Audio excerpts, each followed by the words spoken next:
Hari ini kita akan mempelajari materi tentang sistem peredaran darah pada manusia.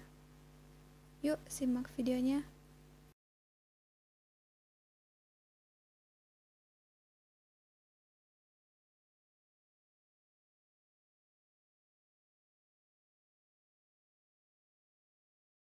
Organ peredaran darah pada manusia, yaitu jantung, pembuluh darah, dan darah. Jantung terbagi menjadi 4 ruang. Yang pertama, serambi kanan, serambi kiri, bilik kanan, dan juga bilik kiri. Serambi kanan berfungsi untuk menerima darah dari seluruh tubuh yang mengandung CO2 atau darah kotor. Serambi kiri berfungsi untuk menerima darah dari paru-paru yang banyak mengandung O2 atau darah bersih. Kemudian, bilik kanan berfungsi untuk menerima darah dari serambi kanan, kemudian dipompa ke paru-paru. Lalu, bilik kiri berfungsi untuk menerima darah dari serambi kiri, kemudian dipompa ke seluruh tubuh. Cara kerja jantung. Jantung melakukan relaksasi dan kontraksi. Relaksasi atau diastol, di mana otot jantung mengendur sehingga jantung seperti mengembang dan letak darah masih di serambi. Kontraksi atau sistol, yaitu otot jantung menegang sehingga jantung menguncup. Letak darah masih di bilik, dan contohnya adalah serambi jantung mengembang, darah masuk ke paru-paru. Darah dari serambi jantung menguncup, maka darah masuk ke bilik kiri. Bilik menguncup, maka darah dipompa ke seluruh tubuh dan paru-paru. Setiap jantung berdenyut, akan selalu ada gerakan kontraksi dan relaksasi selama manusia hidup. Selanjutnya adalah pembuluh darah. Pembuluh darah terbagi menjadi pembuluh darah nadi atau arteri yang membawa darah meninggalkan keluar dari jantung.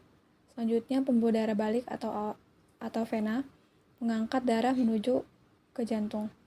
Kemudian adalah pembuluh kapiler, pembuluh yang menghubungkan ujung pembuluh nadi terkecil dengan ujung pembuluh balik. Kemudian adalah arteri pulmonalis yang membawa darah ke paru-paru. Kemudian adalah vena pulmonalis yang membawa darah dari paru-paru kembali ke jantung. Selanjutnya adalah sistem peredaran darah. Darah dari serambi kiri menuju ke bilik kiri, kemudian menuju ke pembuluh darah berkumpul sementara di aorta, lalu ke seluruh tubuh melalui pembuluh darah nadi atau arteri. Kemudian mengalir melalui pembuluh balik atau vena menuju serambi kanan dan kembali ke bilik kanan, lalu ke arteri pulmonalis dan melalui paru-paru. Kemudian arteri pulmonalis merupakan proses terakhir, dan proses tersebut terjadi secara terus-menerus selama jantung berdenyut. Selanjutnya adalah komponen darah. Pada manusia, darah terbagi menjadi 2, yaitu plasma darah dan sel-sel darah. Plasma darah berjumlah 55%, sel-sel darah berjumlah 45%.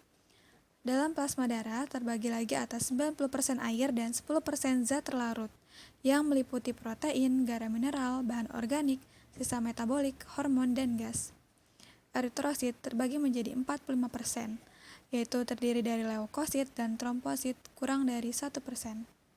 Selanjutnya adalah proses pembekuan darah atau hemostasis, yaitu serangkaian proses untuk mencegah tubuh kita kehilangan banyak darah saat pembuluh darah kita terluka, dengan melibatkan salah satu komponen utama yaitu trombosit atau kepingan darah.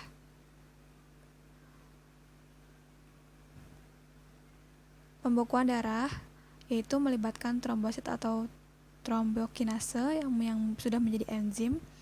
Itu diawali dengan adanya pembuluh darah yang pecah, kemudian bisa dilihat pada gambar pertama. Kemudian enzim trombokinase aktif dan mengubah protombin menjadi trombin.